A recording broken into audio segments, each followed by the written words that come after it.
Dirty Dancing. What is the plot? So it's like It's a town where no one dances. no, that is Footloose. Okay.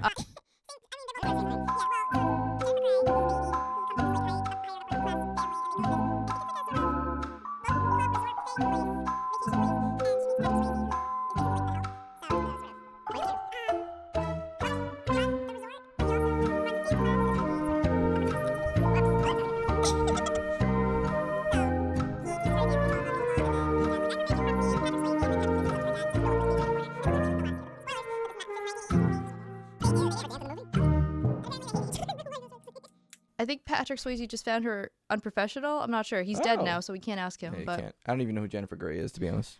All right, Toy, say something. remember when we were supposed to have a podcast? Podcast.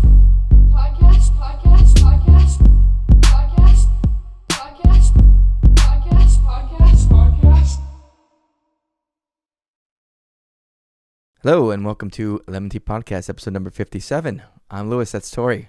Sorry. I couldn't help it, man. Did I say 6-7 or No, you said 5-7? 57. Oh, I just okay. had it in my brain. I'm so sorry. Okay. That's all right. That's fine. No, get it out of your system. Go ahead. Oh, that's it. I mean, that's it, right? That's it. 6-7. Who knows? You don't know when 6-7 is going to come around. It sometimes just happens. That sounds like the makings of a really crappy video game or horror movie or something. What? I don't know. You saying you never know when 6-7 is going to come around. It's like Slender Man or something.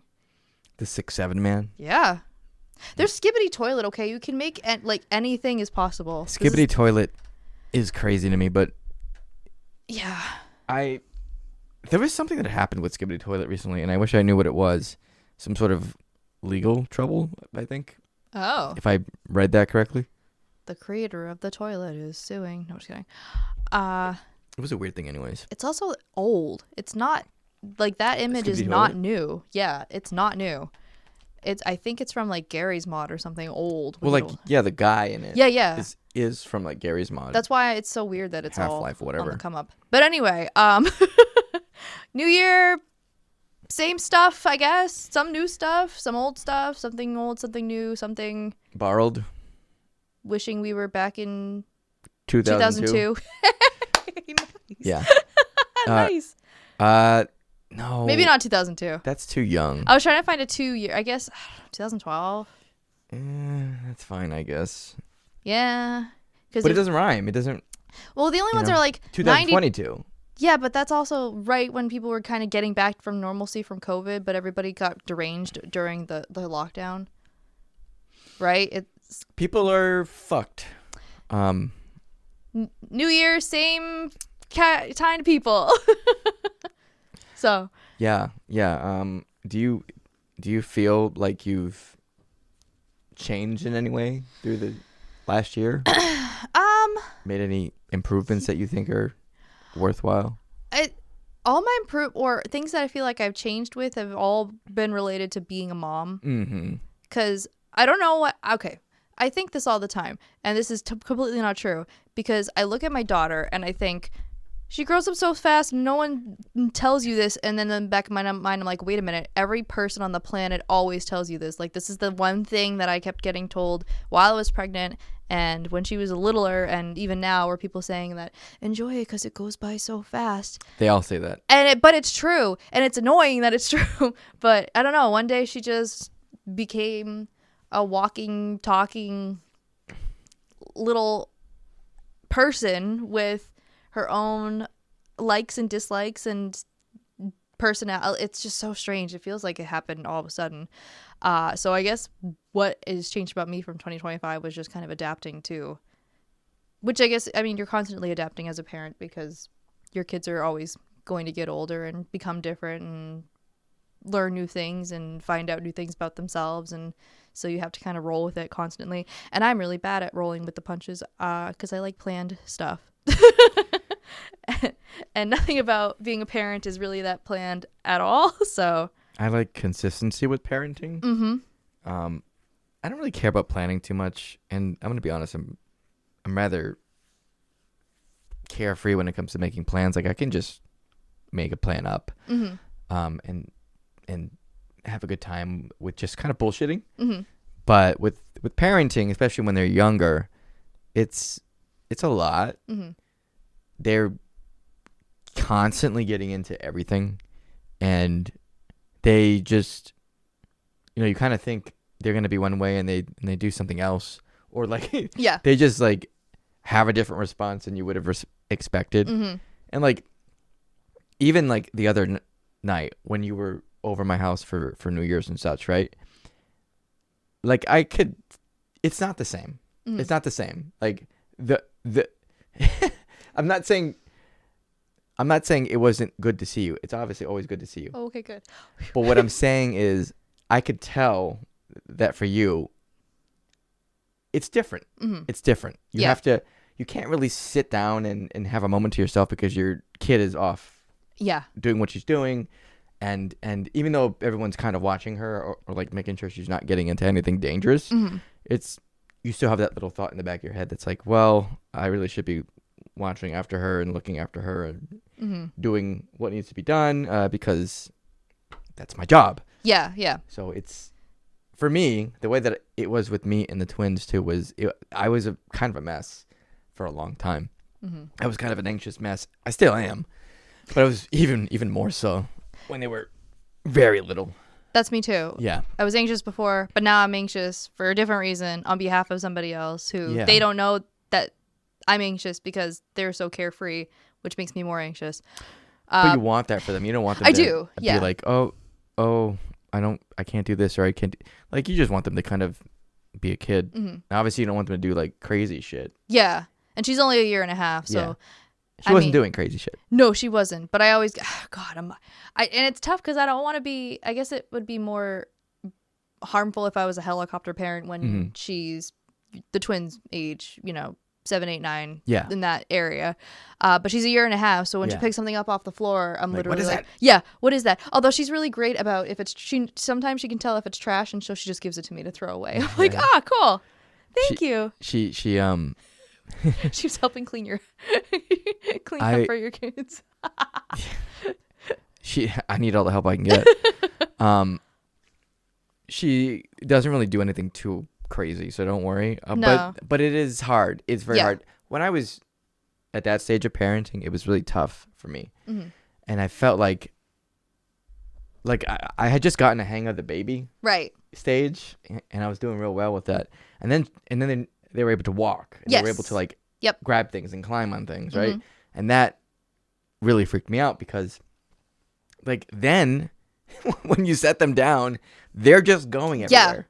They don't stop. Like you want them to sit with you, they don't want to sit. Yeah. They don't want anything to do with sitting sedentary on the couch. No. Yeah. And then it's tough because I'm glad that she's becoming more of a independent little lady, but also I don't necessarily I didn't necessarily hate the days where I could put her somewhere and I could go to another room really quick and come back and she was still there. Yeah, she's not going to be there if you do it now. No. But yes, you're right. That is exactly how I was at your New Year's thing. And I was always, if I wasn't following her around, I had my neck like craned out somewhere just to make sure another adult was.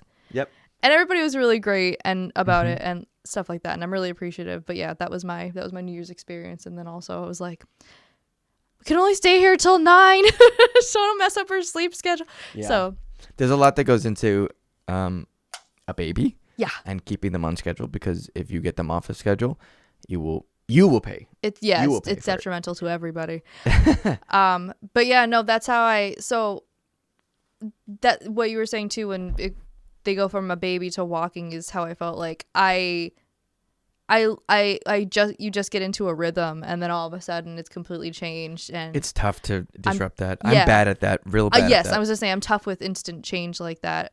Or if she was into some sort of food one day and now she hates it, it's like, shoot, what do I give her now?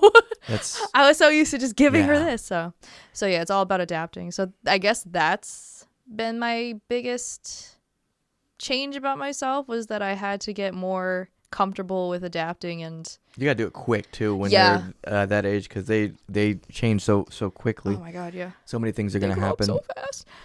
But really they do. So so I'll throw the question back at you. What about for yourself? Any changes or things of that nature for last I have things that I want to change more. we don't have to get into it now, but like I feel like 2025 was a hard year for everybody. It was a hard year for me. Worldwide, like just the events that happened in 2025 were really tough emotionally and just financially, obviously. Like, things are expensive still. Oh yeah.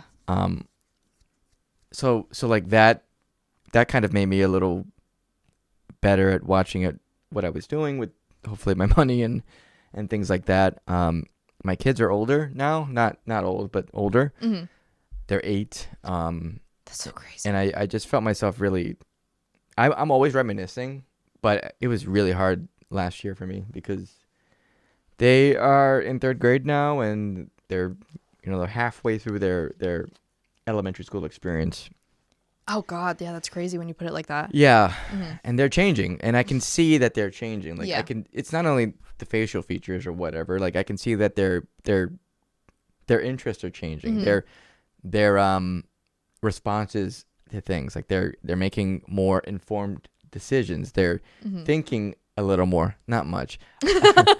They're only 8. Yeah, but they're starting to like understand that the world is a place where sometimes bad stuff happens, and That's tough too. Yeah. To try to kind of soften. You have to soften the blow as a parent, but also kind of try to find a way to keep it real. it's hard to like explain to the kids like why things are happening. Yeah. I can only probably understand. That's probably how our parents felt when 9/11 happened and we were kids, I keep forgetting. I keep meaning to ask my mom how that was explained or whatever. Yeah. Or for, I guess, a more personal one would be when my uncle died when I was 4. When he got killed in a car accident, and that was tough. I would assume, but I was also 4 and also pretty borderline not very verbal anyway. I think this is like right on the cusp of me going into speech therapy, so I don't even really know how I reacted, but I've always been curious because I was 4, so I don't remember. But I think back to certain things, like I play so many scenarios in my head, like when she asks about this, my daughter, when she asks about this, how am I going to explain it? Yeah. Even to mundane things, like if she asks why the sky is blue, and I'm like, oh, let me just Google it real quick. It has to do something with the refracting of the water. Yeah, or whatever. yeah. You want to be correct because you don't want to give them the wrong information. At the same time, I do want to teach her too that if you don't know something, It's okay to not know. yeah, it's okay to not know, and and feel empowered to look it up, but skip the AI stuff. Fuck AI. We don't do AI here. All my homies hate AI. But anyway, but I think about stuff like that constantly. But yeah, 9/11's a good example of like I was a little older, so I think I understood it. I really didn't, but I knew that it was like, oh, it was a different country, and it was this and that, and like I knew more than, let's say, what my kids probably would understand because they're 8. Yeah, so. You didn't have to get the watered down version of sometimes bad people do bad things and keep it really vague like that. Yeah. Yeah. But I'm also in this weird space where, like, if you talk about World War II, right? Like, you weren't alive. I wasn't alive. We have to rely on what we were taught or, like, what we read or, like, whatever extra information we have. But, like, we were alive for 9/11. So we have, like, a weird perspective on it where we were there and we experienced it. But at the same time, we also grew up in the internet age. Yeah. Like, I doubt that people who, I guess, felt as impacted by World War II were not going online and making memes about it like we do with the Twin Towers. We don't know. There could have been a really funny meme. God. The Disney cartoons were kind of memes back then, right? When they made that, like, World War II for propaganda stuff, yeah. Against I guess so, yeah. Fascism. I guess so. Well, I guess the equivalent would probably be Pearl Harbor, though, right? Like what we're like Disney was making propaganda at the expense of the enemy, so I guess you're talking about there wasn't a direct attack at the expense of, or like we joke about kind of the edgy people joke about 9/11 at the expense of ourselves, not at the expense of the enemy. So I don't know, but that's internet culture. It's a entirely 9/11 it feels like another planet. We're not going to go into the complexity of like 9/11 and like why we do this, but there is a reason why we do this, and it's not because we're heartless and we don't care about not people. At all. It's because we're just kind of seeing the bullshit. Yeah. Like there's a level of what we've experienced in life and how we've been treated by Yeah. the government and such. There's a self-awareness. Yeah. Yeah. So that's reflected in the memes and the jokes and whatever. It's not done to be callous. No. And I'm certainly not by not being normal, like regular people. no, like I'm sure some people do that, but Yeah. like when I make a 9/11 joke, which is, let's be honest, pretty often, it's never like at the expense of anyone who suffered. Yeah. Usually. But yes, so explaining, So trying anyways- to figure out how we so got to anyways, this 9/11 9/11. talking. Yeah. Can I go off on a quick tangent for just a second? It's semi 9/11 related. I swear this is not like the 9/11 conspiracy podcast. I swear. It has to do with lost media. So, I've been watching because I'm into lost media. So I've been watching all the year-end recaps of things that were found, and there were some. I don't know. So the pilot of Dora the Explorer was found, and it's actually really crazy because the character Boots, that monkey, he's like this jagged furry, like he looks like an off. Is he still a monkey? Yeah, he's a monkey, but Okay. he's yellow and spiky. He looks like an off version of like a Sonic the Hedgehog character. It's so weird. But anyway, that was Okay. like one of the more monumental ones. And then that Backyardigans pilot one where it was all conspiracy laden and people were trying That one to was really interesting. gatekeep and stuff. But one of the ones was there's this Spider-Man game Mm-hmm. that's pretty notorious for being delayed because it was meant to come out in September of 2001. And the final boss fight was supposed to happen on the top of the Twin Towers. So the lost media with that was obviously like the original cut, which I think is probably just gone. Well, no, they did find that. But the other part was Thor randomly appears and he's supposed to help fight, I think it's Electro, on the top of 9/11. The Dude, no, the top of the Twin Towers on 9/11. No, I'm just kidding. On 9/10. And his part got cut out because they referenced the Twin Towers so much in it. So now in the future released versions of the game, it's just a nondescript tower they fight on. But the lost media that was found was this Thor cut where it's the old Thor because it's 2001, so he has the helmet and stuff. And then he just kind of flies back to his home planet, and then the Daily Bugle or whatever it is posts like Thor saves the day or whatever and takes the credit from Spider-Man, and that was what was found for lost media. I wonder what Spider-Man game that is. Did it ever release or did? Oh, it released, but it was delayed. Was it the one for the movie? Let me find. If I type in Spider-Man 9/11. Spider-Man 9/11. video game. But anyway, I really didn't mean for it to be The 9/11 podcast. No, yeah, but since we talked about that, at least in the 6/7 scheme- 9/11. someone has to have done that. Oh yeah, I have a TikTok that I can show you that. Yeah, somebody did do that. Spider-Man. What is the name of the game? All right, well, Spider-Man. is it Spider-Man 2? I guess so. Spider-Man 2. Ooh, that came out years after me though. see. It can't be that one. But anyway, going back to what we were actually talking about. Yeah, 9/11. Which was it was the things that we have changed or 2025. Yeah. How do you feel like you've changed? Yeah. So yeah, my journey is probably parenting too, and just trying to be more aware of people and things. I wouldn't say I was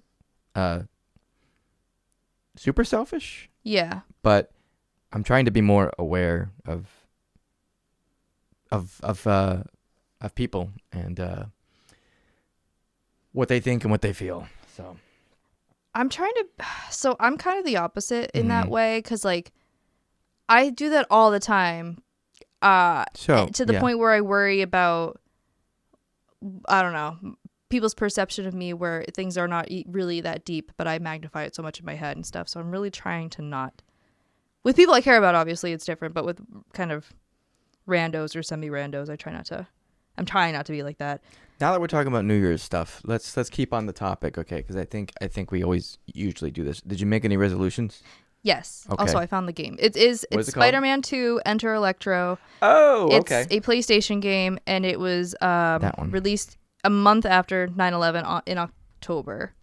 So it was originally set to the final battle was supposed to take place atop the World Trade Center, but it was changed to a generic skyscraper following its release. So anyway. On top of 9/11. I can't believe I said that. On top of 9/11. All All covered with WMDs. Okay, all right.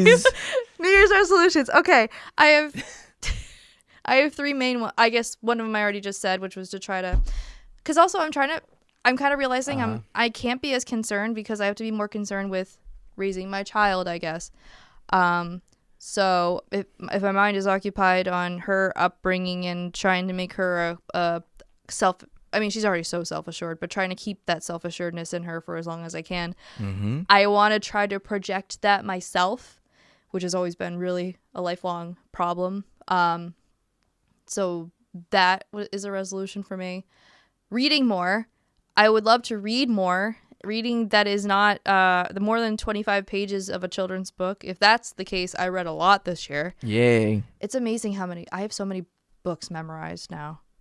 We're still on board books because my daughter does not know how to be gentle with paper pages. Oh, cardboard. Yeah. So but I've got some memorized. The Pokey Little Puppy. I don't have that one. That's a golden book. It is. Yeah, and it's paper. It's paper. Yeah. So we have a whole stash of paper books, just hidden away from her, for when she's older and can treat them better. Because some of them were given like, this was your father's favorite book or whatever, and I'm thinking, okay, my 1.5-year-old is not going to. No. She likes to rip paper, especially after Christmas now. So. My son was like that too. He was not very gentle with books. Yeah. Still isn't. So now she I don't know where she got this from, but she likes to bend the pages of the cardboard books too, as if she's kind of just flipping through a newspaper and just kind of chucking it over and whatever. But they're so bent and damaged and stuff, so I just look at that shit's gonna happen. Don't worry too much about it. The board books I'm not worried about. The paper books are the ones I'm a little more concerned with. So that shit's gonna happen to paper books I too. know. I'm just letting you know that right now. That's why we haven't gotten anything from my library. That's a good idea. But I would be paying them a lot. I'm just letting you know. Oh yeah. This is very normal. It's very normal that happens. Yeah, and I know that if there's really ones that are of super sentimental value, I should definitely just keep them for when she's older, like your kid's age. Mm-hmm. But I would like to read more for myself. I think now, since she is a little more independent, she can hold her own head up and everything. That's also really great. I don't have to keep as constant of a watch, or I don't have to keep so vigilantly and that whole wake up every few hours to feed her sort of thing was going on last year. I think I can take more time for myself to read, so I'd really like to read. I'm aiming for 20 books because I did not hit anywhere near that last year. Ooh, 20's good. I think it's good. I don't know. Yeah. So I would like to do that. And then the third one would be to get more healthy. Okay. So, because I'm having surgery. Surgery. Yes. So, surgery. Yeah, for my boobs. Which I've always, I don't know, like back before COVID. Yeah. Ashley would work out with us too sometimes, but I always was like, that must be so hard to do with. Because she's got a bigger chest size than I do, and I'm like, I find this stupid and it sucks, and stop telling me to run up the stairs, like it hurts and stuff. So I'm hoping that maybe it'll be, it seems like such an excuse because there are some women who can work out and their chest size goes down. That's not the case for everybody. What if you get the reduction and it still sucks? I'm hoping it sucks less. There are grams being taken out of me. I got grams. Yeah. Oh, also, okay. There's a really great discourse going on Twitter right now about misogyny in medical care, about how women have had their husbands go in for complaining of like, these are my symptoms, and how they will get care for them. But if a woman goes in, they're often written off like, it's just, pain from, postpartum, or it's just, whatever, you're a woman, or stuff like that. There's a lot of different stories that are crazy like that. You know who suffers the most with that kind of problem? What's that? Black women. Yes. They are the most ignored. Oh, absolutely. Yep. So I've been seeing a ton of stories like that. So I forget what my point about this was. Sorry. That's okay. But anyway. Can we tie it back to 9/11? Oh my God. Yeah, this really spiked after 9/11. Ooh, spiked like that transpire on top of. Okay, all right, we can stop. But anyway, it seems like okay, I remember now. So, in order to have the reduction covered by insurance, at least my insurance, you have to meet a certain amount of grams, which I feel like is so misogynistic because there's so many different body types, and it could be debilitating even if it doesn't hit the amount of grams that are taken. Sure. Like it got denied the first time, and then we had to slightly up it and stuff, and now we're finding kind of a workaround or whatever. Don't tell anybody. You're cheating the system. Well, you kind of said the it system already. sucks. It just sucks, and it feels so misogynistic to base it off of grams because no body is the same. I feel like it should be case by case, and it shouldn't just be meet this minimum amount of weight taken off of you. It just seems so bizarre to me. But that's my tangent about that.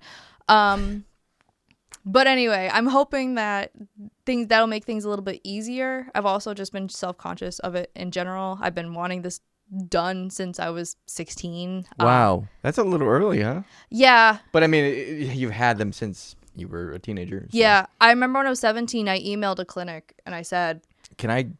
I asked for a price quote.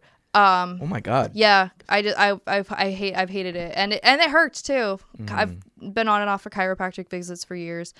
And I said once I had a child and everything was all settled back, then I would look into it. And obviously they asked the questions, and that was something else I was seeing for discourse too, was people who wanted like their tubes tied or something like that, and doctors constantly being like, well, what if you change your mind or whatever, and people having to is the same. It's the same thing with like the trans debate too, where it's like, what if you change your mind? Well, then I'll stop. Right. I'll make that decision. Yes.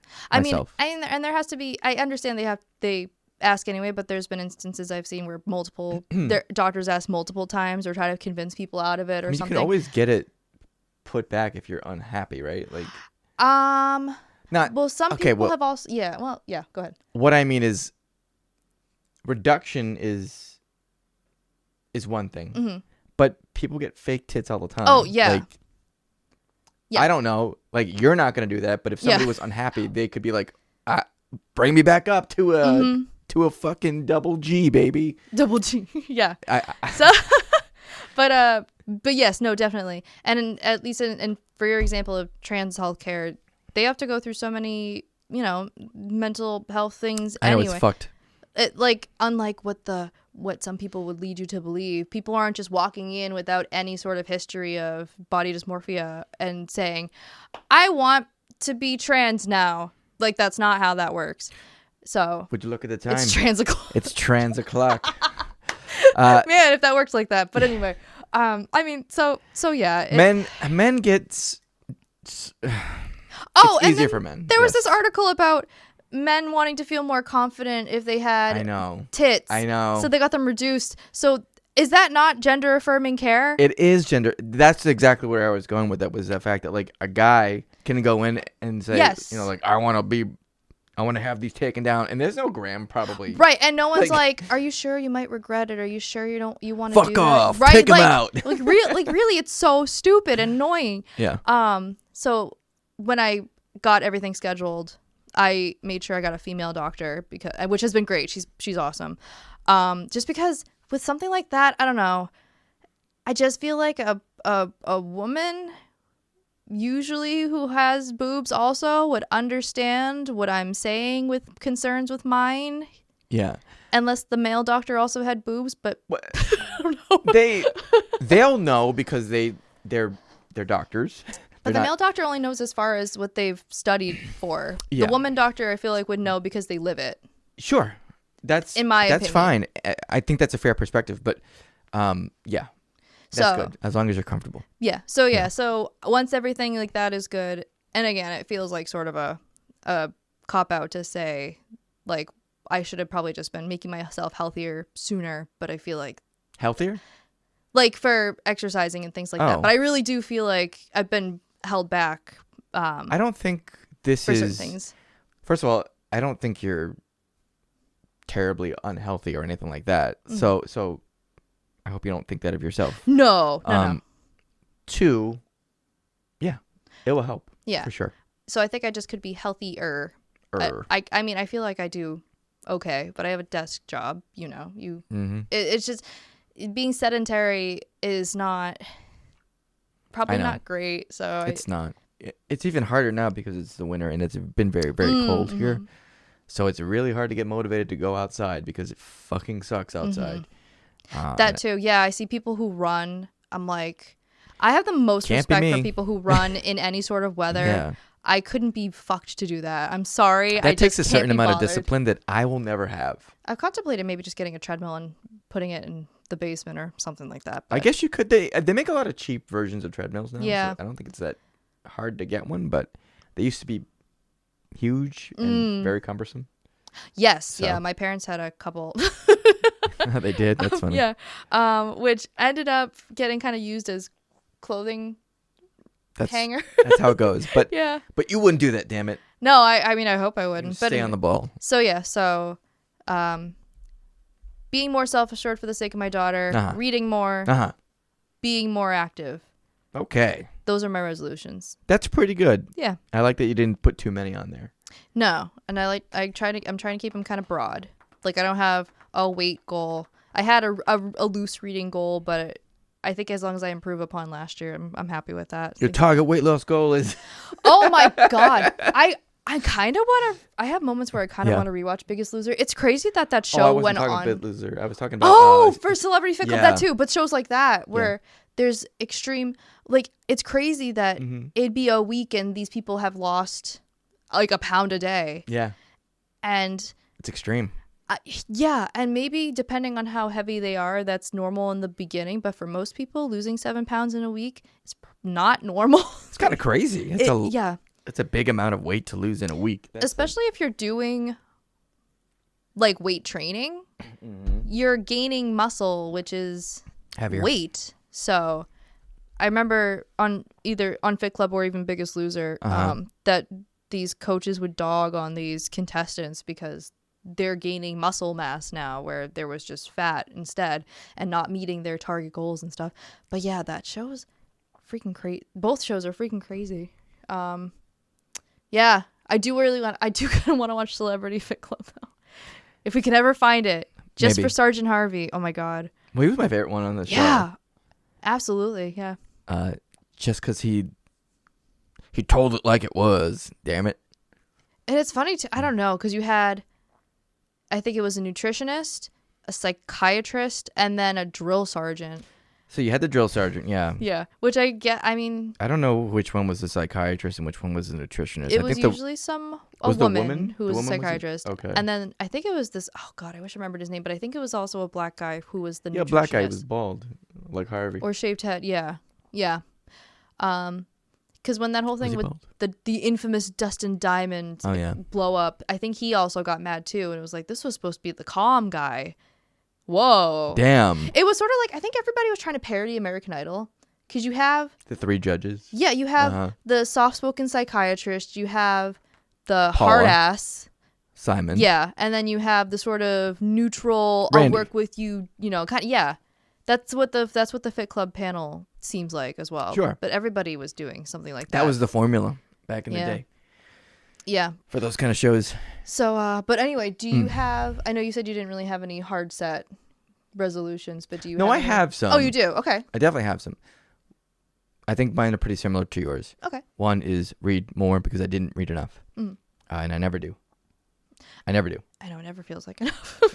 I really don't. But I really didn't, and that needs to stop. I need to play less video games and read more. It's just easier to get into a video game or a TV show than it is to read a book. So it's convenient, and sometimes convenience not great. So stop that. Yeah. Or do less of it, right? Yeah. Get more fit because I'm getting older and it's getting harder. It's really tough to work out when you're 36. And I know that's kind of like a whiny baby thing, but like, no. I don't know. If I want to do it the right way, I have to change a lot of things, and that's hard. Yeah. Last year I was kind of doing like the meal prepping thing for a good chunk of the time, and it was hard. Yeah, definitely. If you don't meal prep, you're fucked. And if you do meal prep, you're fucked with time. Yeah. Because you spend hours meal prepping. So maybe a healthy balance there. Yeah. The third thing is, I haven't started, but I should have started. I want to do something with music every day, which means not just listening to it, but I want to practice music. I want to make music. I want to do something like that as many times in the year that I can, ideally at least 30 minutes per day. Okay. Because I've had this ability to do music stuff for a long time, and I have not taken advantage of it, and I'm almost 40 years old, and I don't expect to do anything crazy with it, but I would like to fucking go to my grave knowing how to play one instrument rather well. Do you have an instrument? Yeah. Guitar? I have like several guitars, and I also, at some point, once I progress past that, I do want to learn piano. Okay. At some point, but it's just I had the kids, and then I got very sedentary. It just happens. Yeah. Well, you don't even really notice it's happening too. Yeah. It just kind of becomes your routine, and you get settled, and when you get complacent, it gets tough to get out of it. Mm-hmm. So I would like to do that. Yeah, that's awesome. Yeah. I know you have a keyboard, well, for your son at home, but I have a keyboard too. I think it still works. I have a full keyboard because I used to be able to play piano too. I can maybe sort of kind of. Oh, that's interesting. I didn't know you did that. That's cool. Yeah, we had an elective music course in high school, so I did keyboard. And one of my performances was of a Big Bang song. Which one? Haru Haru. Because it has the piano beginning. So I was like, perfect. I'll do that. I'll just do that. Yeah. Yeah. Although it's not fully piano, so I kind of had to just make up my own. You could have just like found what the chords were and did that. I did. Okay. I used to. Yeah. Sure. I used to know how to read music. sheet music, and oh my god. Wow. So you do. You used to. Yeah. Yeah. Even that's cool. But I'm so bad at reading sheet. Even for a chorus. There's this thing in, this is gonna sound like very like NAMBLA as far as an acronym goes. Okay. It's called SEMSBA. It's called, oh god, let me see if I can remember. It's the Southeastern Massachusetts something association. Bay State? Huh? Bay State? Maybe, I don't remember what the B stands for. But it was just this, like, they would advertise it to choral students. Okay. And you were in Southeastern Massachusetts. You could audition for it. And I was like, it'd be really cool if like my vocal skills were good enough to audition for it. But one part of it was that you had to sight read music. Oh. And I'm bad at that. So I just kind of made notations and made myself memorize it. I'm much better at listening to the music and then repeating it back than sight reading. Sure. So, and I made it all 4 times I auditioned. Oh my god. By BSing partly. So I mean, that doesn't, you put in extra work though, like sure. Kind of. Would it be good that you could sight read it? Sure. Yeah. That would be ideal, right? Mm-hmm. But you still did the work to like make it work for what you were doing. Yeah. And it still sounded good because you had auditions. So. And that's what I would do for piano too, except for when I was being tested on it, was I would just listen to it over and over, and I would try to find the notes myself and just copy. I just think it's easier. I don't know. It is. Hearing it is, to me, a lot easier. But those are great, especially the music part. That's awesome. I know about the guitar for you too. Do you know how to play still sort of a bass amount? Okay. Cool. And I also used to read sheet music too, which I want to get back into. So maybe I will join you in on that. I probably it'd be nice to actually know instead of BSing for once. It would be something that, you know, I'm working towards for the rest of my life, you know? It doesn't have to be this achieved isn't something at the end of the year. Exactly. This is something that I want to instill in my daily routine or weekly routine, whatever, just to do more creative things like that, because it's just wasting away. Yeah. I don't want that. No. I don't want to die and have a regret that I never did that. I don't want to wait. Sorry, I'm so sorry. For my life to be over. But yeah, I think my only hard set one that I want to achieve by the end of the year is the reading one, and everything else is sort of, like you said, getting yourself into a routine and building up on that for years to come.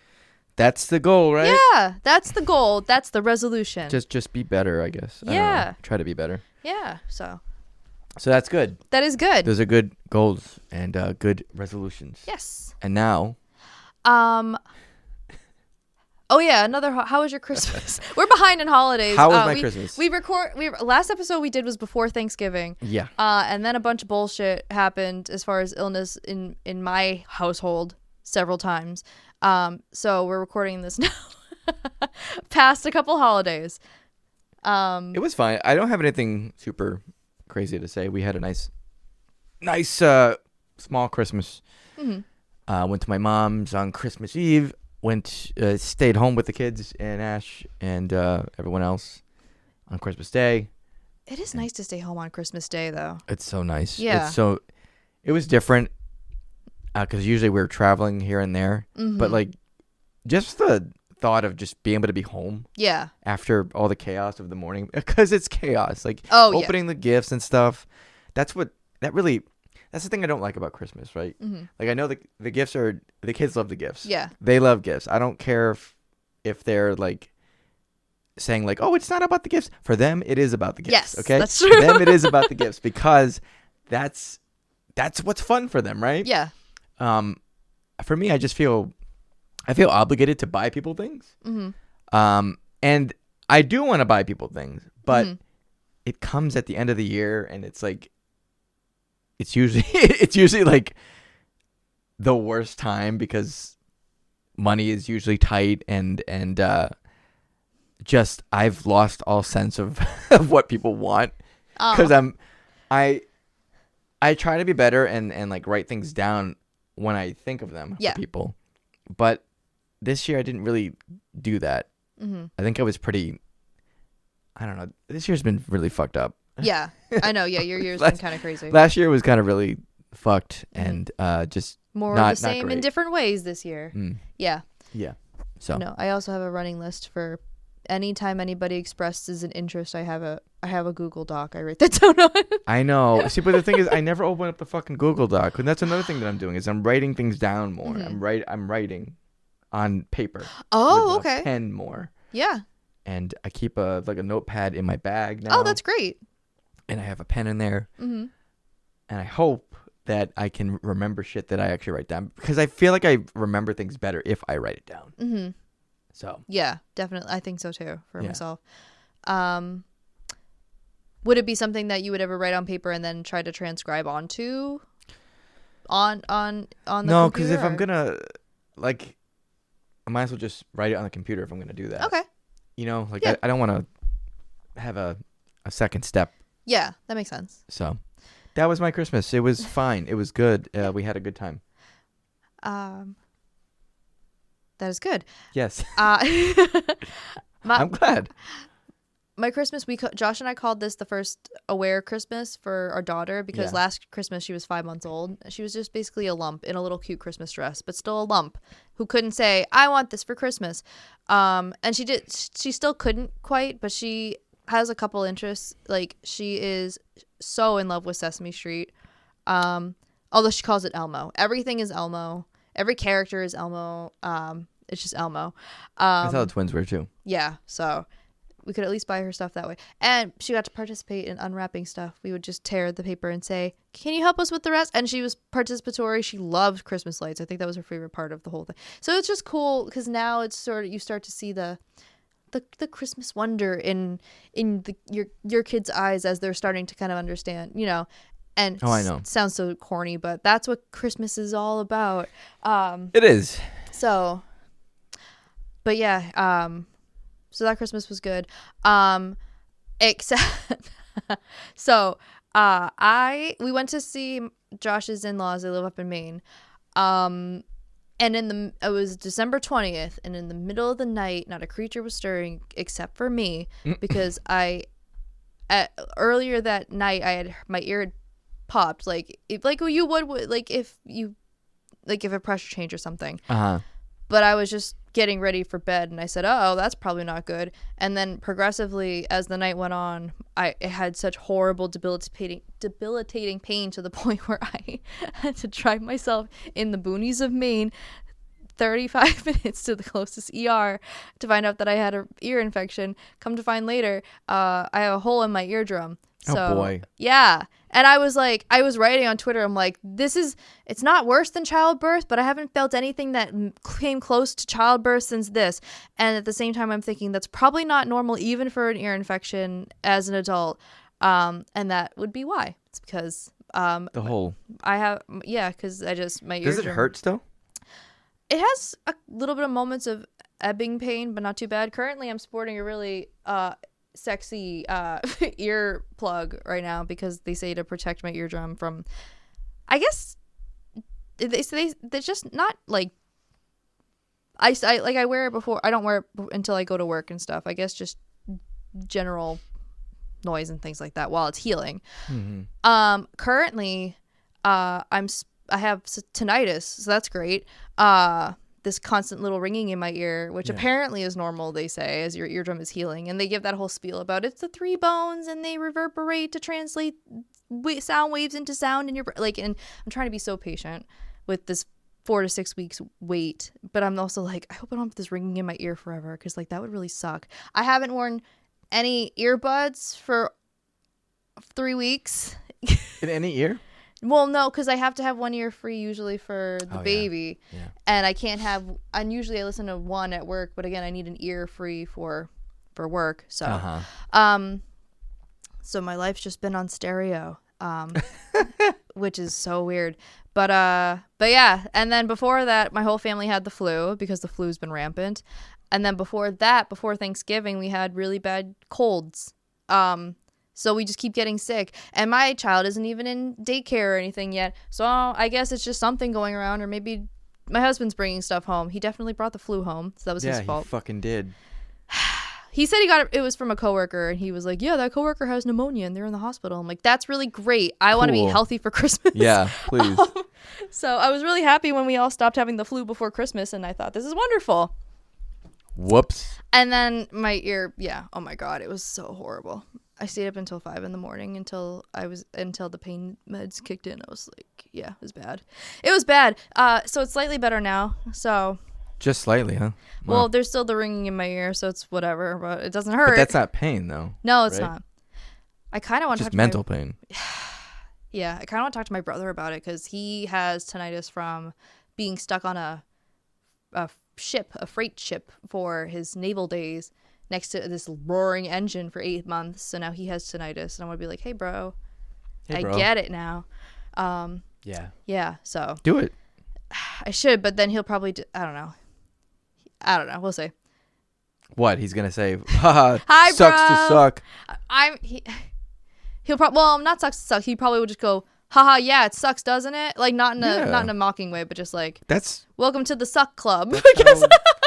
Siblings interact. They do that. Yeah, shit, man. So, but anyway, my holiday afterwards was perfectly great. Oh, and then my daughter also had an ear infection. Oh, and then your wife also has an ear infection. I know. Everyone has it. It's not supposed to be. It's bacterial, not viral. But it's just. I don't know. It's crazy. I'm not I sure don't know how it spreads. I guess. I know that it must spread somehow because, I mean, you both had it. Yeah. Then, like my family has it, and then like. Oh, really? Yeah. Oh, you mean beyond Ashley or? Yeah. Really? I think. Yeah. Jesus. Yeah. Yeah. We're just kind of plateauing health-wise around here, I guess, in America. So. Bye-bye. Bye-bye. See ya. But anyway, that was my holiday. Holidays. So. It kind of sucked. I'm gonna be honest. So people kept saying online that they felt like December 1st to December 24th came in the span of 3 days, and I feel like that too. It did. It I feel like it so just quick. You know what? Every year, I'm like, I'm gonna be a little better about it. I think I watched like one Christmas movie, like one, maybe two, by proxy of being in the same room. But like, usually I try to watch a couple that I like. I didn't even get to down that list. Like I got like one or two. Yeah. And then one that I actually watched and sat down. Which one was that? It was Home Alone. Oh, okay. Oh, yeah. Okay, yeah. I didn't even see the fucking Grinch, the Jim Carrey Grinch. You know what I mean? I meant to watch that one too. And I didn't watch it. We have a tradition that Josh has carried over from his family where you decorate the tree with the cartoon Grinch playing. So we watched that one, and then a couple of their cartoon ones. And then I don't get sick of things that are played ad nauseum like a lot of people do. So I watch A Christmas Story every Christmas, and I'm like into it. I'm locked in. I think you're one of the only people still left. I that have is it on locked DVD in. because I don't have cable. You have it on DVD? Because I don't have cable, so it's not. I'm not watching the TBS. I was gonna reruns say and stuff. like who needs it on DVD anymore? But yeah, you're right. If you don't have cable, then So you once do. everything winds down and everybody else is asleep or whatever, you watch Christmas Story. I just watch A Christmas Story. Oh, good. It's a good movie before it got all commercialized and everybody started talking about the pink bunny suit and the freaking leg lamp. It's okay. The movie's fine. I think fine. I'm kind of growing out of that movie. Like I've just kind of grown like, oh, I've seen this so many fucking times. I know what's gonna happen. I know what they're gonna say. Some movies I'm okay with that, but with Christmas Story, I don't know, man. One movie I didn't watch this year though was Rhapsody Street Kids at Christmas. I didn't watch it either, but I did watch the Red Letter Media. I keep meaning to watch that. That was good. Yeah, that was good. I keep meaning to. I can't believe. Okay, so tell me because I haven't seen it. Had they seen it before? Or was this really their first? I don't time think they had seen it before. That's crazy considering all the schlock they've watched. I know. That's nuts. I don't think they have, but I also watched it like late and. I'll have to watch that. Yeah. But I know they've been with that and the Stranger Things recap, and I'm like, I can't watch that yet. So yeah. I saw that too. Yeah. I saw that too, and that's not even. That's part 1 of their video. Oh shit. Okay. Okay. All right. There's a part 2. Yeah. It's coming. But yeah, that one I didn't get to watch. I also didn't get to watch. Okay, I think we watched this once a while ago because one of our friends has a sordid history with Christmas with the Cranks. Yeah, I watched it with. Listen, Cranksmas happened again this year. Did it really? Yes, That's of course awesome. it did. Of course it did. That's a tradition for us. I like, want to us watch three, it. Sorry, us 4. It's me, Ash. Yeah. And then our 2 friends that had. Yeah. Every year we get together and we watch it. Every year. I think that when I watched it with you guys at your old house, I was also in some state of inebriation, so I couldn't fully appreciate it. Maybe. I mean, I'm going to be honest with you. It's not a great movie. No, it's not. But that's every year we get together and we do this and we tell the same fucking jokes over and over again. That's awesome. See, that's what traditions are all about, man. We say the same things every year, but it's always a good time. Like I feel like it's always a good time. This time, 2 of our other friends were over too. I'll tell you who they were. Oh, okay. I don't want to say it. Yeah.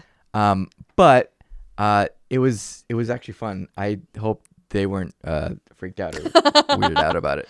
Because it's weird. Like we all get together to watch Christmas with the Cranks. Yeah. Who does that? Nobody. Tim Allen doesn't do that. All right. It's true. He just makes the movies and fucks off somewhere. Oh, fuck off. Yeah. But yeah. He's done a lot of Christmas movies, Tim Allen. He kind of became the Christmas guy. Like he was the Santa Claus. Then he did the Santa Claus 2. Santa Claus 2 and Santa Claus 3. And then I think there's another Santa Claus. And then he did the Santa Claus show that was on Disney Plus. Oh, I didn't know that. It was like called the Santa Clauses or something. But we showed the first Santa Claus to our twins. And they were. That's a good one because it's very innocent and it is, but at the same time there's like this heavy subplot about shared custody of their son and whatever, which I think is fine. It's like normalizing it for a modern world, right? Yeah. But I think the other 2 sequels are a little less not good. Well, okay, well, yeah, they're not good. That, but also as far as their plot, it's a little lighter and more, I guess, directly for kids. I think that's why I think I prefer the first one. Yeah, it's not. I wouldn't call it a fantastic movie. Like it's not a perfect movie or anything like that. But it is, for what it is, it's good. Like it gives you a plot. It gives you like the angle of it. It's actually kind of impressive. Yeah. And it had at the time, Tim Allen was like America's dad because he had Home Improvement and Buzz Lightyear. Yep. He was kind of the it guy for that era. So. But yeah, no, I want to get in on Cranksmas sometime. Yeah, you just have to see. I didn't know. I don't even remember you seeing it with us ever, but like, I didn't invite you because I didn't know that you would even care about Cranksmas. To be honest, I appreciate any sort of bad or semi-bad movie. Okay, this is not.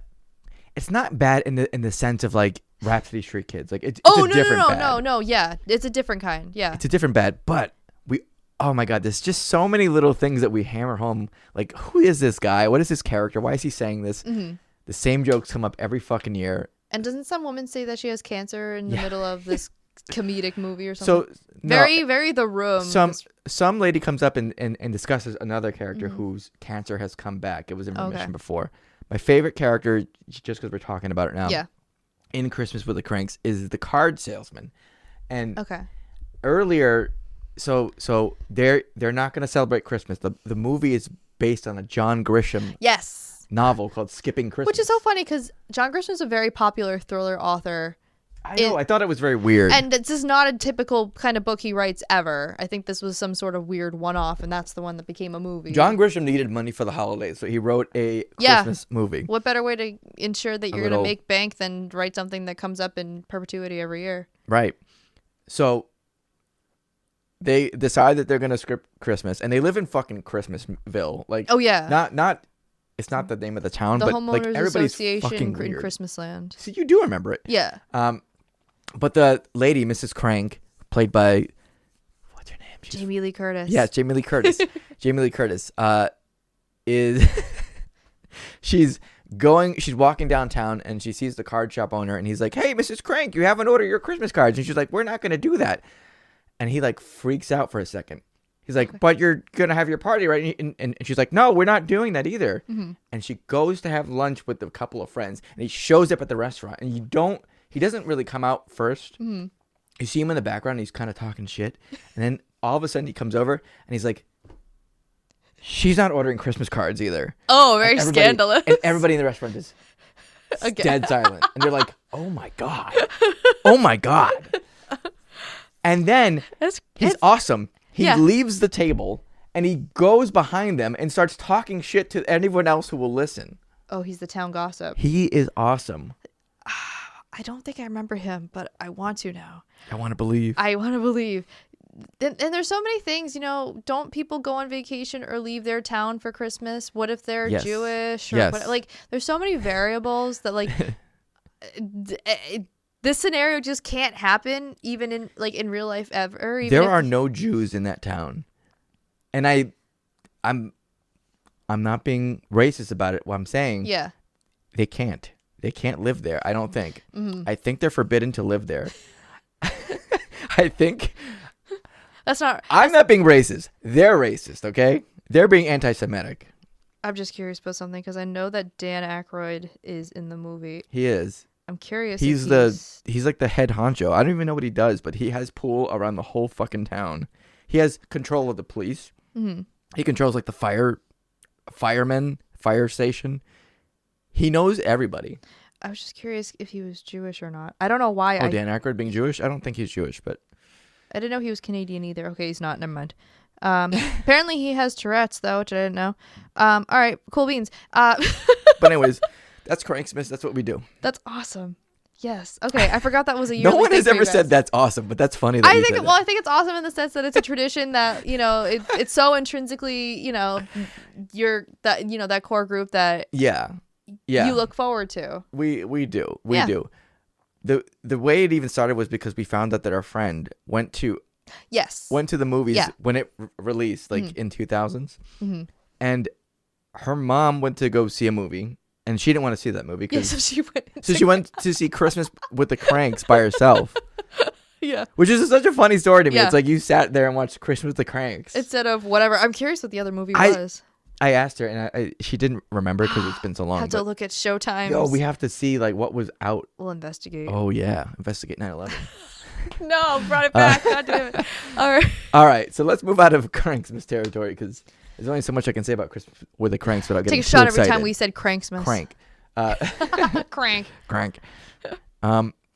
What else do you want to talk about? I saw some K-pop stuff on there. Yes. I saw some gay pop stuff on there. Yeah, my note said K-pop, more like gay pop, which I forgot to write. So you want to do your K-pop corner? Yes, I do. New Year's K-pop corner. 676767. Okay, first of all, doing a reveal. I told Josh, because he asked me what I wanted for Christmas, and one of the things I said was one of the groups that I've become obsessed with, which is X-Love, and I said, just get me any X-Love thing. Be creative. I don't really care. So he got me this shirt. It's of all the X-Love guys. So. Do they make merch? No. Oh, okay. No, so he must Etsy. have got it printed. That's nice. So I have an X-Love. Is that an angel wing on his shoulder? Yes. What is that? There's like a little, it's like a harness, like a kind of gunslinger harness. I wasn't sure if they all had the wings or no. No, but they're so. Guy. Yeah, and they're all wearing bedazzled Crocs. It's great. Are they all wearing Crocs? Oh, Well, yeah, they are. yeah, he definitely is. And they're all in white. Yeah. That's interesting. So anyway, so I was very surprised when he got me that. So kudos to Josh for getting me X-Love stuff. X-Love. But so the reason I called it K-pop more like gay pop was because this was at 2025 was actually a really great banner year for. I guess it's not For the queers. K-pop, but yeah. Well, Asians in pop music as a whole, I guess I would say. So first of all would be X-Love, who I've talked about before, but you know, there's just the pushing, you know, it's genderless concept, but at least as far as like not adhering to a masculine or feminine and androgyny and all that good stuff. And Let me guess, you're gonna talk about Kokona. Yes. Yes. Okay. That was Which also is not really K-pop, by the way. No, I said Asian pop though. Oh, okay. So yeah, Kokona from XG, who they now have to change their name because I really fucked her name up. Sorry. XG. Well, their name. they have to change. Probably have to change their name now because XG stands for Extraordinary Girls, I believe. They could just do Extraordinary Group, or somebody said Extraordinary Gang. It's not really that hard to change their name, but they don't have to change anything. Yeah, Kokona came out as trans masculine non-binary. Oh my god, and the amount of people who were, you know, like redneck and like, what the heck's a trans masculine non-binary, whatever. But they did it in the most like cool, I don't know, like it's Kokona's I think only 20 or 21, and that's hugely brave to do a photo shoot to reveal this, you know, your true self. And they also had top surgery too. Yeah, right? top surgery. And their photo shoot was this open blazer where you saw their surgery scars. And then also I guess there were credits about the photo shoot and the makeup being done by some of the members, which I thought was so sweet and awesome. But to be so confident and self-assured like that at 21 is in a Couldn't be me. global pop group, yeah, is insane. So very, very cool of them to do that.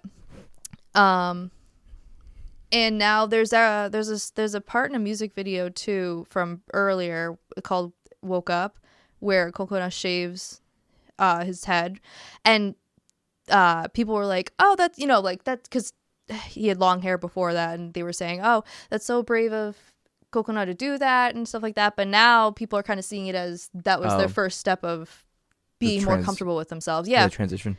Yeah. So that I thought was really cool. In K-pop, there's a group called Just B, and their member Bane, spelled Bain, not like Batman Bane. Damn it. I know. So he came out as gay, and he is the first active K-pop idol in a group to come out, which is also very amazingly brave to do in a place like Korea, especially because he is native Korean also. So that kind of I think that also gained their group more fans because fans were finally able to kind of, because there's a lot of queer K-pop fans. A lot, yeah. Yeah, especially like evidenced by fans of X-Love. And no, but really, like so fans kind of got to see a sort of safe person in that happening, which I thought was great. And then also two of the members from Cat's Eye, who are Indian and I believe Chinese, also came out as bisexual. So gnarly. Yeah. Oh, and they have some new song now, which apparently is not great, but I haven't heard it yet. I heard rumors of it. Listen. The chorus says eat zucchini over and over. It's so weird. Oh, I didn't know about that. Yeah. I don't think Cat's Eye is really for me. They had one song that I really was okay and I liked, and it's on my. Is it Touch? Yeah. Yes, I love that song. Yeah, that's a good song. But everything else has been whatever, and it's just not for me.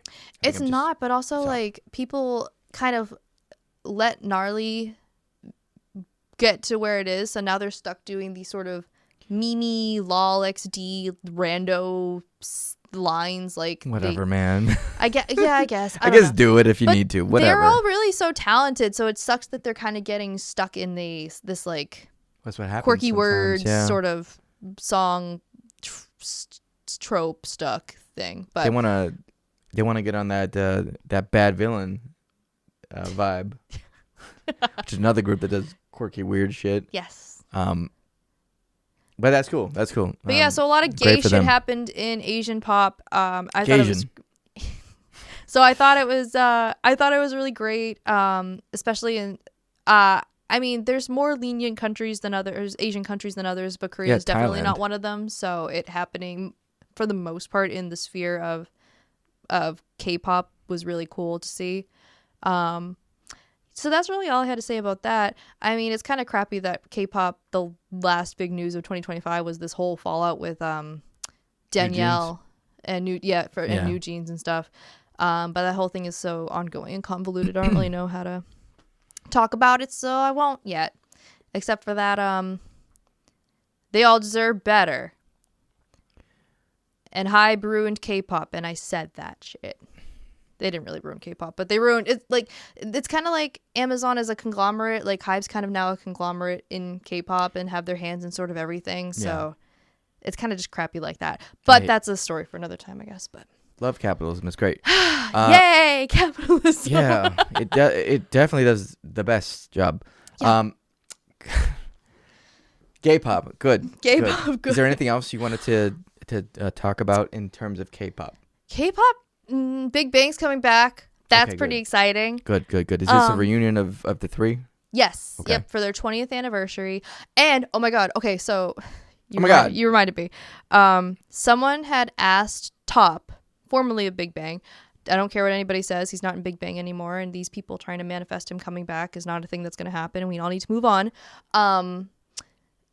Somebody asked him on Instagram months ago when he was going to release new music, and he said 2025. So then New Year's Eve happened. Everybody was like, all men do is lie. Or like, does anybody know that it's already New Year? It's already 2026 in Korea and stuff. And all of a sudden, I think it was maybe, I don't know, UK time or something before their actual New Year's. Yeah. He drops this teaser for his album, which is crazy. Because he had been dormant since after Squid Game activity. Dormant. But really, no, you make him sound like an ancient like Cthulhu creature underneath the sea. I mean, underneath a bunch of chairs. He dropped a teaser for his album Another Dimension, so that will be coming out soon. So now we're going from kind of nothing at all for Big Bang people or former people to just everything happening at once. And I'm very excited about it. And I will travel if they tour to New York. I will. I'll go see them. They're the only ones. Everybody else has to come to me. Good policy. Make them come to you. I have to save money. I have a child. Damn it. So one of them has a child, right? Yes. Yeah. Yes. His son. Yeah. Who we don't know the name of, which is good. He made a joke about his son's name being Katsu, so now everybody calls him Katsu. Katsu. Yeah. But it's not actually his name because that'd be a little strange because it's also a Japanese name and he and his wife are both Korean. But yeah. Lil Katsu. I forget that he's a dad though. It's so funny. But yeah, so that's everything that happened that of interest to me for 2026 that I'm looking forward to and things of that nature. And that was the K-pop corner. Wonderful. Thank you. Thanks for gracing us with the K-pop corner. Thank you. Oh, of course. For being here. Of course. Thank you for always being here. I'm not always here, but yes. You're always here. Yes. You're always here. Uh-huh. Did you have anything else you wanted to add before we I don't think I do. Say goodbye. Yeah. Okay. Yeah. I don't. Okay. I don't. All right. Okay. All right. Okay. Oh, just want to say also, shout out to 2000's VH1, man. You guys really knew what you were doing, even though you didn't know what you were doing, because your shows still hit really great 20 years later. We finished up a season of Survivor, which had, I was waiting to lore drop this stupid fact that that one of the contestants was the twin sister of a contestant on the third season of Bret Michaels' Rock of Love. So then we ended up watching that. It's so crazy because nothing like that can ever authentically happen again.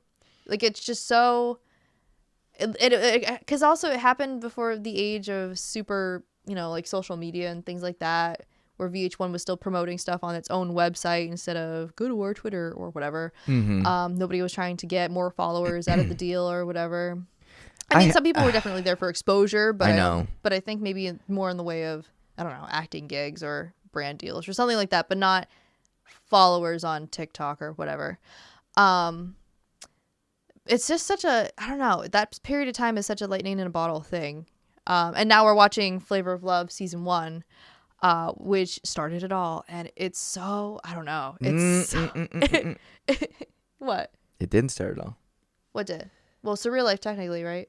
Yes. And then Strange Love. Yes. But I mean, as far as yes, that's true. So, but Flavor of Love is the show that started Rock All of the Love, other that started all the other contestants, dating yeah. shows, yeah. And For the Love of Ray J, which I keep forgetting was a show that I don't even know what Ray J. Who the fuck gives a shit about Ray J?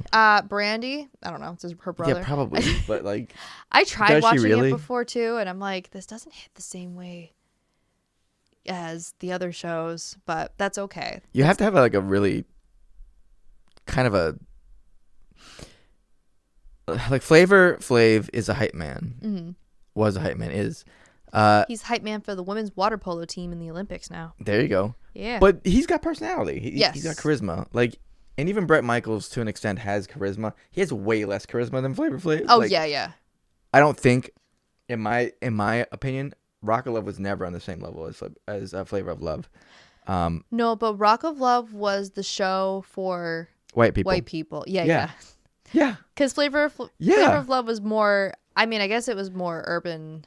That's why I watched Flavor of Love, and I watched it too. And I'm just this little teenage white girl from a town in Massachusetts. With no name. Like, a town with no name. I loved Flavor of Love. That's good. And it made me think that, I don't know, not that love was real, but I really bought into it. I was it really disillusioned me. I was so invested. And then all the spin-offs, like they had the competitive show I Love Money, and then Charm School. Oh my god, if I could watch Charm School. Yeah, if I could watch So yeah, so many different spin-off shows. Maybe someday I'll talk about the downfall, the tragic downfall of why that ceased to be, because some guy murdered his wife. Not some guy, he was a former contestant on one of the shows. But good lord. Yeah, it's a dark ending, and why it really doesn't. Those shows don't exist anymore. He ruined it. But anyway, that's a story for another time. But yeah, shout out to those VH1 shows, man, because they are so. I don't know. They're my weird, trashy comfort shows. Yes, I used to watch a lot of those shows. I watched Surreal Life. I would love if someone just posted Surreal Life, man. I miss watching that. All I have are my memories, or that 1 minute clip on YouTube of Vanilla Ice carrying Gary Coleman and going, "He's going in the deep fryer." Oh God, he's such a little dickhead, man. Vanilla Ice. I love Gary Coleman's fine, and he's also dead. Right, I know. But like Vanilla Ice is a little dickhead. Do you remember the Surreal Life games where? Oops! Games. Oh, I might have woke up with my like child. the board game. No, it was like okay. So the idea was that it was past Surreal Life contestants, and they were competing to become an A-list celebrity. No, I don't remember. It doesn't really work like that. So, all right, spoilers, but not really, I guess, because it's been so long. Vanilla Ice was on that show, along with Ron Jeremy, now former disgraced dead Jeremy. Well, he's alive. Sorry. But is he alive still? Yeah. Why do I think he's dead? I don't know. Okay. But now disgraced mega porn star Ron Jeremy, in trouble for sexual misconduct. Oh, really? That makes sense, wow, no kidding. The 70s porn star was too touchy-feely, shocking. But anyway, he and Vanilla Ice struck up like a pretty genuine friendship, and I think it's like the final four or something, and apparently they had to cast their votes for who they were going to eliminate, and Ron Jeremy said Vanilla Ice, and I have to find it if it's on there. Vanilla Ice throws the biggest fucking tantrum. He's throwing stuff like instrument, like there's like a setup of like a drum kit. He's like throwing it at a wall of light bulbs. He's like having to have producers hold him back and yelling at Ron Jeremy that he's a backstabber. He lost it. Yeah, like completely. He saw his chance for being an A-lister just slipping further. I know, yeah, just taken away by this washed-up porn star. And he's like, I told all my friends how cool Ron Jeremy was, and da-da-da. And the whole time Ron Jeremy's sitting there, and he's like, I thought it was going to be an anonymous vote. Because the host is just sitting there being like, Ron Jeremy voted for Vanilla Ice or whatever. I have to find it. It's so crazy. It's one of the only things I remember about that show. But it was so I don't great. remember this at all. Oh my god, yeah, it's called the Surreal Life Games, I think. And I think it was only ever one season, but it was so good. And I think it was basically because you know how they had the people do like working at a fast food joint or something like that. Yeah, I think they it was went just out kind and of did shit. I think it was just random gamey tasks like that, sort of similar to this real life. But I don't remember anything else except for that one freak out. This in real life was Big Brother, but trashier somehow. Yeah. Like, just trashier. Yeah, and there are some trashy seasons of Big Brother, which is I've given up on that show, by the way. I can't follow. You used to watch it, right? Yes, I Yeah. am heavily committed to seasons 1 through 23, 24. There's the last season that just happened was season 27. Is Big Brother's another one of those shows like Survivor where it airs twice a year, right? No, it's once No. a year, but Okay. it's 3 times a week because it's live, sort of, kind of. It's a commitment show. My mom and I always call it a commitment show. And I don't have cable. I can't go next door constantly to watch it like I used You to have a before baby. I had the baby.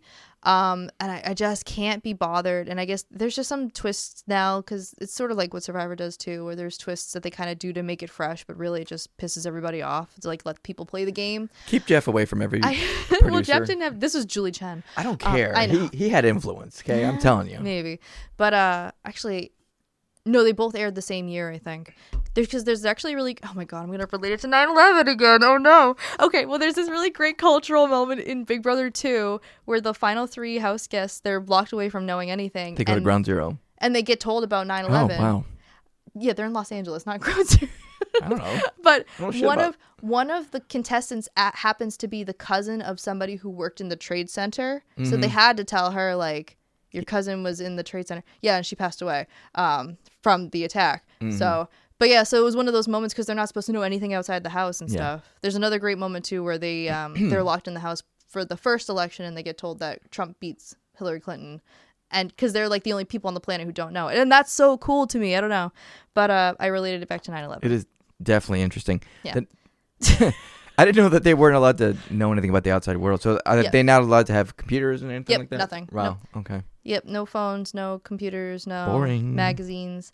I've always said, because there's some people who, this sounds so scummy, but like, if I ever was a contestant on that show, the only reading material you're allowed to have is religious material. I would just pretend I was Christian so I could have a Bible so I could have something to read. Oh. Because you're stuck in the house. And sometimes I just don't want, if I don't want to talk to anybody, it's like, I want something to read. Give me a Quran, brother. That might be a little too dipping into Christianity for entertainment might be a little less never mind, I might be saying too much. Oh my God. I was gonna say it might be less offensive than dipping into his LEM'n'TEA podcast, the 2026, the Islamophobic one. No, that's not what I meant. I meant I have more respect for Islam For Christianity. No, You have for more Islamic respect for culture. Christianity. No, stop talking over me when I'm trying to say I have more respect for Islamic culture. You heard that here, folks. First, she has no respect for Islamic culture. And hey, congratulations for the new mayor of New York City. Am I right? Oh, yeah. Say it now. I was trying to say it. You were talking over me. I bumped my neck into the mic. Anyway, whatever. So anyway, I wanted to give a shout out to VH1 shows. That's really what I was talking about. Going with this whole thing. All right. Shout out VH1. Shout out mental illness. Shout out mental illness. Shout out Christianity. Shout out Islam. Shout out Zara Mamdani. Shout out to X-Love. Shout out X Love. Shout out XG. Shout out Big Bang. TOP. Shout out. Keep this going. Come on. I don't know. Shout out to what else were we talking Reading. about? Shout out to Shout out to library. reading. Shout out Yes. to go to your local library and rent out the private booths that they have so you can read or do homework or whatever. They're see-through. Do whatever the fuck you want in them. Get museum passes. Get museum passes. I already Get did. a library card if you haven't got one. You're gonna Get need a one. freaking library card. And steal all media online. Oh, okay. I was gonna say. I was like, don't steal it Shows. from the library. Yeah. Don't steal it from the library, but steal it from.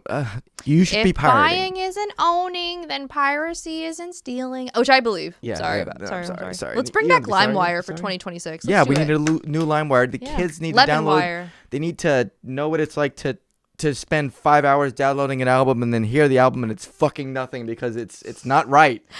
Oh my god, the sound call. I remember. I have so many memories of, I found this album that I wanted to hear, and then I play it back and it's just some rip from the Garbage. radio or something. Yeah. They need to feel that pain. It's too easy now. It's too easy. They just click a button and bring now they're back YouTube to MP4 or That's MP, right. Yeah, MP3. YouTube to MP3. And fuck AI. Yeah. And fuck AI. There we go. All right. Fuck AI. Anyways, if you like this episode, I don't know real- why you did, but you can check out more from us. You can specifically check out Tory at twitter.com/trippydes. That's TRIPPYDESU. Yay. And you can also see her on YouTube, but she doesn't want that. So go see her on Twitter instead. All right. And if you want to go check out Lewis, check him out on Twitter at Lumo. I'm bad at spelling. I'm so sorry. So I'm going to spell your name much slower than you spelled mine. Okay. So it's twitter.com/YOUKNOWLUMO. I'm bad at spelling. Also, if you type in twitter.com, it still takes you there. Because I don't think it ever won't. I don't think so I know either. he says it will, but I think it generates too much traffic to to change it. So don't be a conformist. Call it Twitter. It's Twitter. It's never going to be X. Only idiots and losers call it X, or people who pay for that shit. And if you want to see more real non-AI generated content from us, please consider subscribing. Also check us out on TikTok and also on our own Twitter at twitter.com/LEM'n'TEA podcast. You got it. Okay, that's great. Which I'm not going to spell. Damn it. I was going to pause to spell it. 2026, no spelling. This is That's my no New spelling. Year's resolution is going to be learn how to Stop spell spelling. better. Okay, no. Okay. All right, fine. All right. Well, it was great. Happy early birthday to you. Oh, yes. You are going to have a birthday very soon. Next in about a episode, week. I'll be 34. That's crazy. And when this episode comes out, I'll already be 34. Say happy birthday to Tori. She deserves it. She's amazing. She's awesome. She is the glue that holds this podcast together because without her, there would be no show. All right. Anyways. Thank you. Bye. Bye. See ya. That was so sweet. Shut the hell up. Wow.